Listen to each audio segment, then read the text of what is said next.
And I am going to adopt Fred's tactics and walk around a little bit because I have a PowerPoint presentation to show you.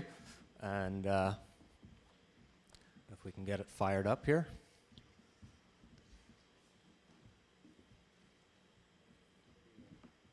I'll start with an introduction. My name is Matt Regan. I'm Vice President of Government Relations for the Bay Area Council. We're a business-sponsored public policy and advocacy organization. We represent most of the large employers in the 9-county Bay Area, Napa included, obviously. We're often accused of being a business special interest, and my retort to that is no, we're a Bay Area special interest. Our core focus and scope of work is to make sure that this region remains the best place in the world to live and work. We were founded in 1946 by some of the region's biggest titans of industry, the Bechtels, the Kaisers, Bank of Americas, etc., to rebuild the Bay Area's post-war economy. We like to think that they did a pretty good job, that the Bay Area has grown and emerged as one of the premier places in the world to do business and to live. And we promote policies such as transportation, education, healthcare, the environment, and that's what we work on a day-to-day basis. Government reform is not something we were founded to do. It's not one of our core competencies.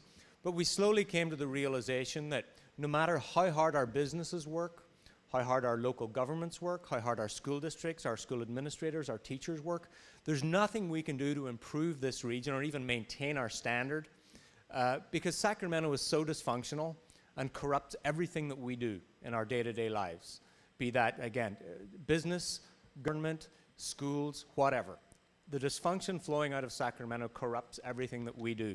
So we came to the understanding that there was no way that we as an organization could promote our policies, such as promoting good transportation infrastructure, good K-12 education, good higher education, unless we reformed Sacramento first. So we decided that, we got mad as hell and decided we weren't going to take it anymore. We said, we're going to Sacramento and we're going to change things. Well, actually, I'll flip that around. We actually left Sacramento very frustrated after our annual lobbying day, and we've witnessed the leaders of both sides of the legislature fight for a whole day about, whose fault the late budget was, and we just said we've had enough. And we decided that the only avenue for reform available, well, there are two really. There's the initiative process, but one that we haven't used since 1879 is a constitutional convention. And we were of the opinion that things were so broken, so badly dysfunctional, that an incremental approach was probably not going to get us to where we need to be quick enough. So that a constitutional convention we felt was the best avenue to get us to the types of reforms that we need. I believe this is functioning now, so it's coming up. Okay.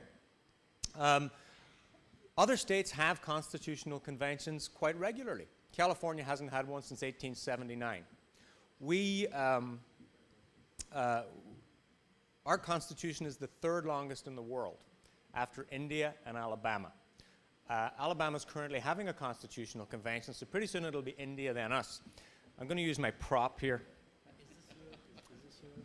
Yes, that's us. You've probably picked up from my accent that I'm not a native Californian.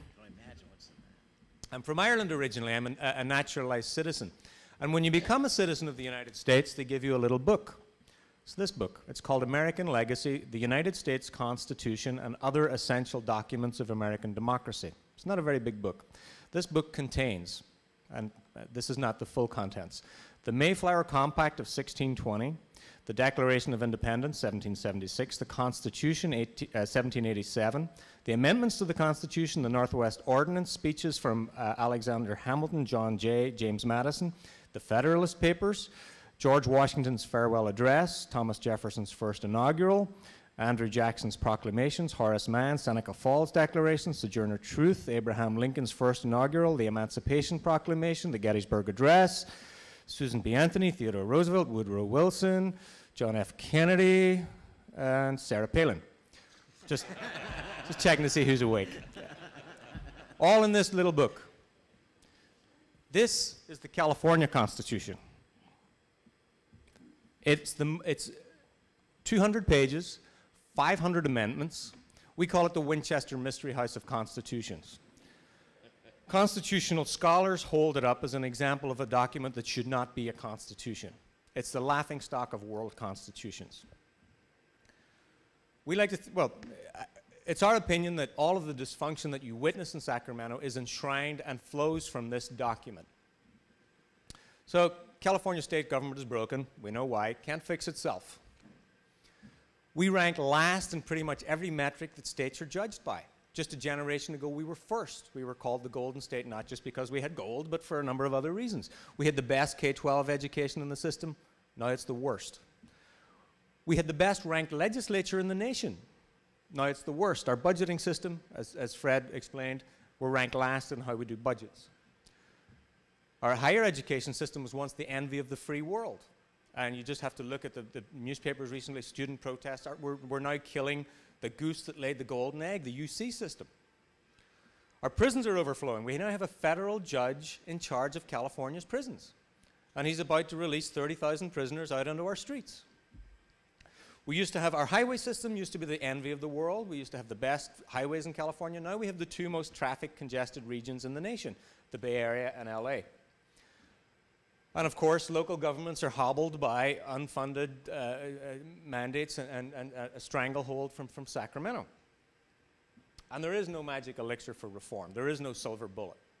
And there are a number of reform efforts out there, including the League of Cities. Everybody has their own idea of what causes the dysfunction.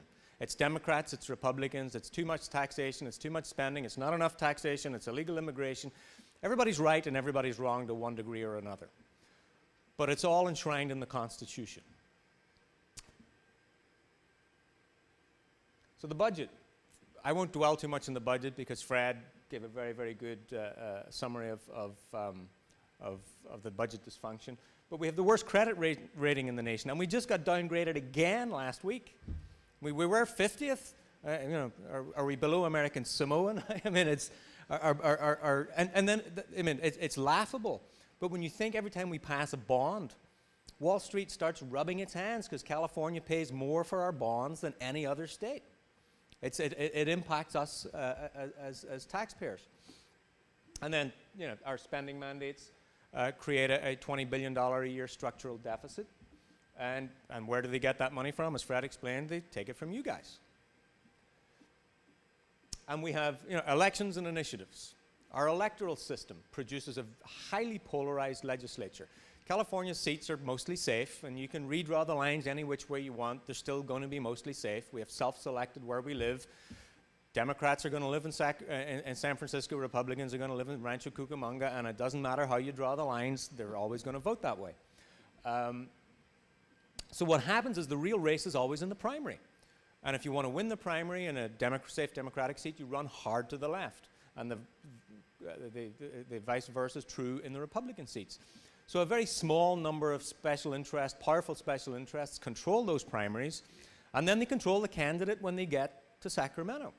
So if you remember last year's budget, 4 Republicans voted for the budget that had revenues, and the Republican caucus in Sacramento has taken a pledge not to raise revenues. 4 broke that pledge. 2 were members of leadership. They were removed from leadership positions, and 2 were members of the Assembly and had recall initiatives launched against them by small, narrow special interests.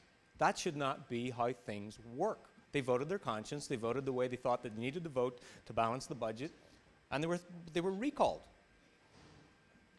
The initiative process, completely out of control. The initiative process was given to us in 1911 by Governor Hiram Johnson because the railroad special interests controlled Sacramento. At the time, California had 2.5 million residents. So it was quite possible for a group of angry, civic-minded, frustrated citizens to collect signatures and do an end run around the special interests and have their voice heard in Sacramento. Today, we have 38 million residents. It costs millions of dollars. Trust us, we're collecting signatures right now for our initiatives. It costs millions of dollars to qualify an initiative for the ballot. Only those special interests that the initiative process was created to curtail can now afford to use that tool. So it's completely flipped on its head. The special interests now control the initiative process, and they've hoodwinked the voters into thinking that it's direct democracy. It's not. And we have term limits, the most counterproductive. Personally, I worked in the legislature in the era when term limits had passed, but the old guard was still there finishing out their terms. And the place worked, it functioned. You know, you may not have agreed with Willie Brown's politics, but there was, as Fred mentioned, there was a reasonably amicable relationship across the aisle. Legislators from both parties worked with each other, deals got cut, you know, there were smoke-filled rooms and sleeves rolled up, but stuff got done. Today, nothing gets done because we have a bunch of rookie league legislators. Good people, smart people coming from local government, but they're all neophytes. We have John Perez, for example, is going to be the next Speaker of the Assembly. I know John. Very smart, very capable guy. But he's a freshman legislator. And I don't think anybody could agree that the 8th largest economy in the world should have freshman legislators running the place. I mean, it takes time and to learn the ropes and to learn how the budgeting process works. I mean, Fred's been at it for 10 years, Fred? And I think even Fred would agree, he doesn't know all the nuances of the budget, but we expect the big five who really do the budget to know it all day one. There are no term limits on lobbyists. They run the Capitol these days, the lobbyists and the special interests, because our freshman legislators who can't find the bathrooms most often are running around, how do we do this? How do we understand the budget? How do we understand the legislative process? Well, the legislators are always, or the lobbyists are always there to help them. So that's who is now running our electoral system. Government effectiveness. California is incredibly weighted with bureaucracy. We have 7,000 plus units of government, special districts, all the way from the governor down through special districts. We need to reassess and review that complete system of governance.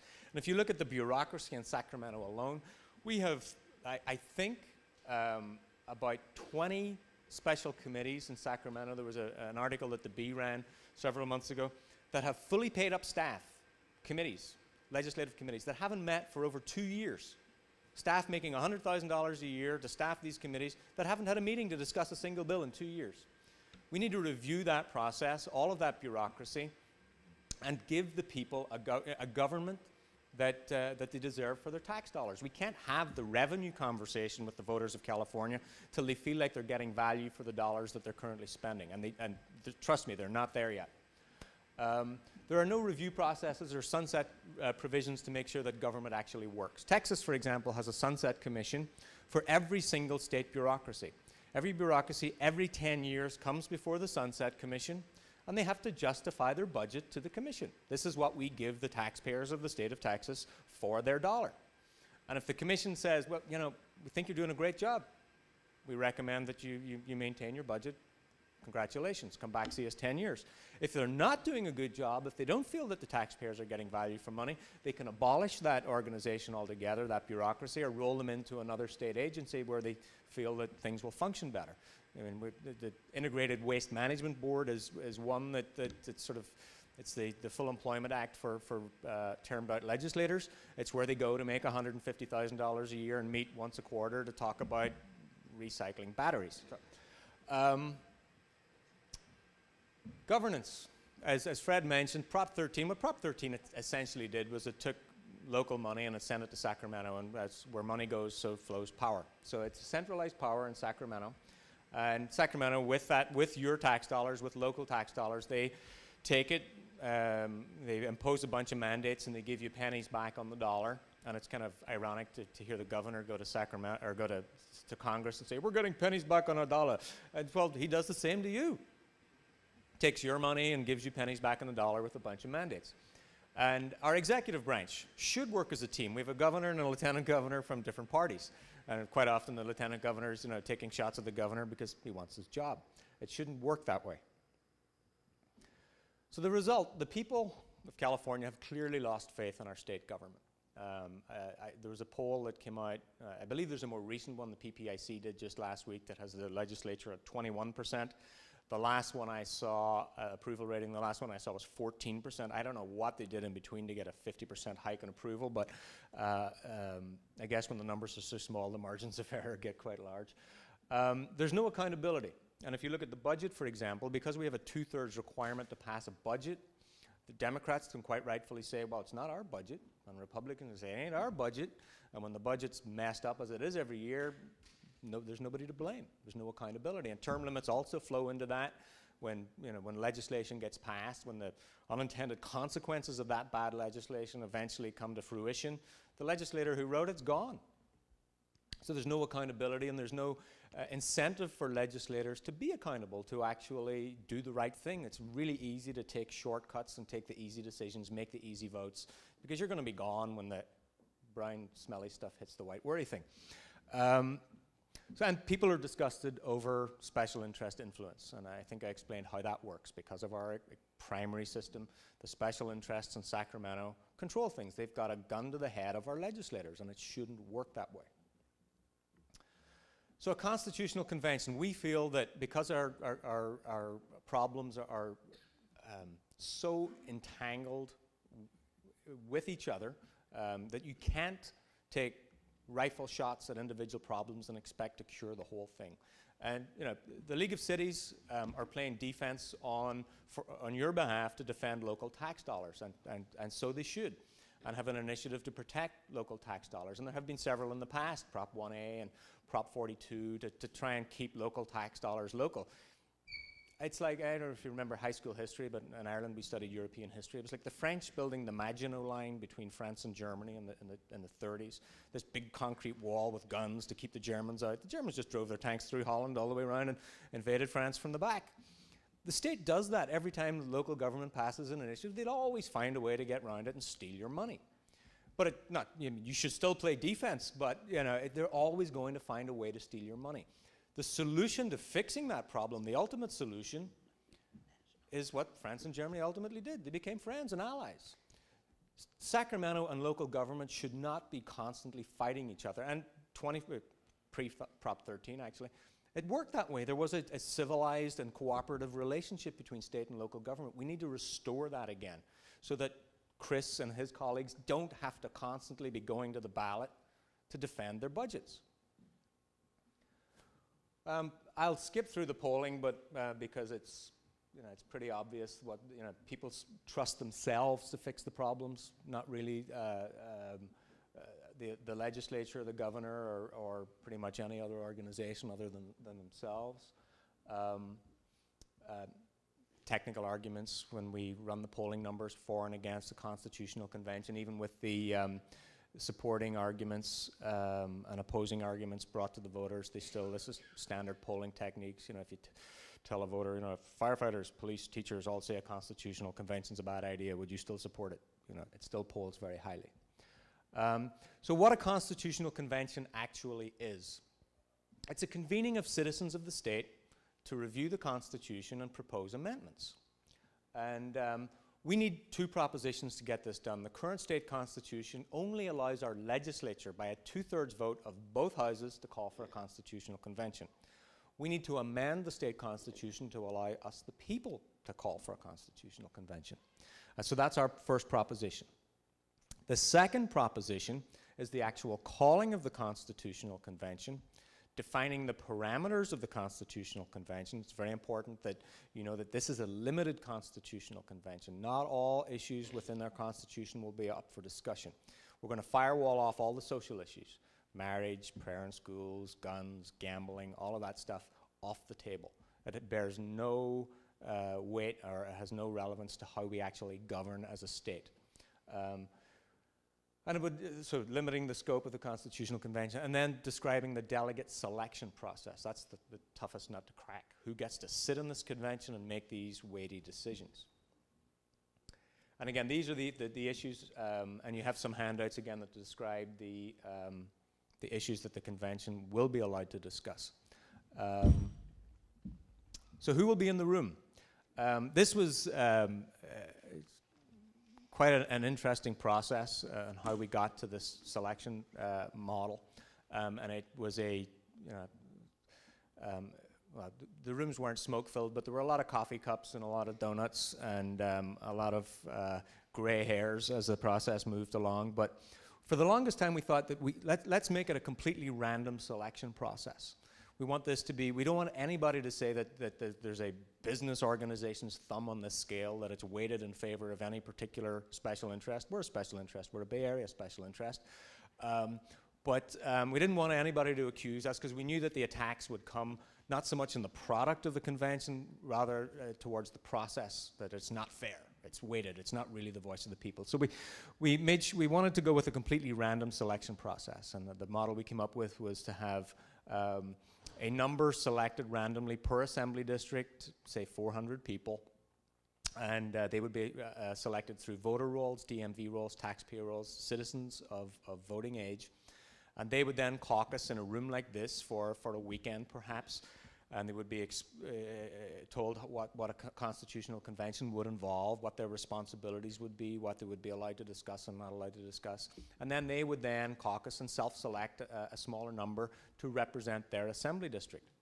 And that's a very populist, very popular type of model for selecting delegates, and I'd say it's completely unimpeachable, it's completely random, and nobody could accuse us of as I say, putting our thumb on the scale. It's also a little scary. You know, you're turning over very, very complex problems, very weighty issues to people who may not be tuned in to the political process, tuned in any great degree to the nature of the problems and what potential solutions might be. So another process was brought to us by one of our coalition partners in Southern California to let's try and have a more educated convention. Let's let local government, people still trust local government, people trust you guys. Let's let local government select the delegates rather than have them randomly drawn. And the way that would work was each county in the state would get one delegate plus an additional delegate for every 175,000 residents.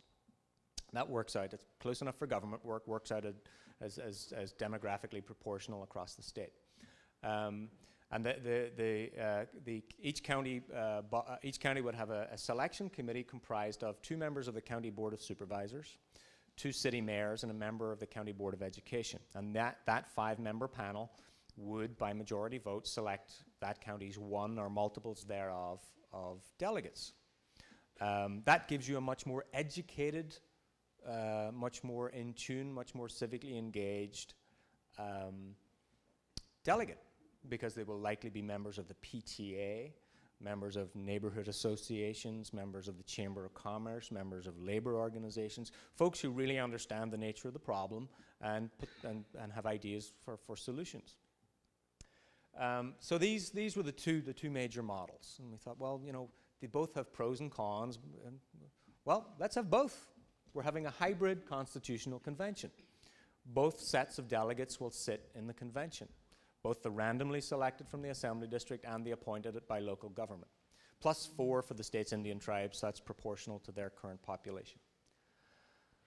So this method, to say, it mixes the values of everyday Californians with the expertise selected at the local government level, and it ensures that the convention's reforms are vetted and approved by a focus group of voters, and the proposers will be the people. It'll be a truly representative body. The timing, how do we get from here to there? How do we get from today to a new constitution? Well, currently we are collecting signatures for those 2 initiatives that I mentioned, and we've got 2 volunteers from the campaign here at the back of the room, and you've probably seen our clipboards back there, and if I'm not breaking any county ordinances by talking about this in a public room, please sign them, both. We need to turn in 1.4 million signatures by April. We were looking to overshoot that because obviously there will be some that don't qualify. Both measures go to the voters in the fall of this year, in the November general election. If the voters approve both initiatives, we then hold the Constitutional Convention in 2011. It won't be a 2-week process. This will last 8 or 9 months in all likelihood, and we have budgeted for 9 months. I think we've capped it in our language that they have to report back within 9 months. And they will, the final document that the Constitutional Convention produces, the final set of reforms to our Constitution, then has to go to the voters of the state for final approval. That will go to the voters in the fall of 2012, the general election of 2012. The voters will be asked, do you want this old Constitution, the one that we know does not work, that's been hobbled together by 30 years of special interest initiatives, all angled at feathering their pockets or enlarging their power? Or do you want this new Constitution that you, the people, in a processed, thoughtful, educated manner, with no special interests in the room, put together. Which one do you want? Of course, you know, there may be unintended consequences in this new one as well. There's no guarantees that it's going to work perfectly. But do you think it's going to work better? That's the question the voters will be asked. Do you think it's going to work better? Well, it can't work any worse. I mean, we know that our current Constitution is so dysfunctional that we're caught in this death spiral in California. And we have very few options to get out of it. We have two options. Two ways to fix this problem: the initiative process that Fred's going to talk about, and a constitutional convention. There are no other alternatives available to us. People are rightfully skeptical about a constitutional convention, there are concerns. We haven't had one for a long time. It's something new. It's something perhaps a little radical. We're a business group. We wear striped suits to work. We're not really windmill tilting radicals. But we understand that we need to take a little bit of a flyer in this one, because we are, you know, to use that football analogy, you know, our back is against our own end zone. The clock is ticking, and we feel that we need to wing one and go deep, because we don't feel that there's time to take the incremental approach and get to where we need to be and fix things. So that's the timeline. We urge you to join us. Our organization is called Repair California. It's a coalition of groups of which we were one of the founding members at the Bay Area Council. Go to our website. You'll get more information as to what the Constitutional Convention aims to do and hopes to achieve. Sign up to volunteer. Sign the petitions. Again, you have two alternatives. No matter how skeptical you are about the potential for a Constitutional Convention to cause harm, we feel it can't do any more harm than the status quo. So you can support both avenues for reform, both the ground game and the air game and the Hail Mary pass. You can support both. They're not opposed to each other. And I would urge that you do both. No good coach wants to take any play out of his playbook. So we would urge you to support both, move forward, talk to your friends, and hopefully by the fall of 2012, we'll have a new constitution. All of the problems that currently hamstring us will be addressed, done away with, and we can move forward into the 21st century and help rebuild and repair California. Thank you very much.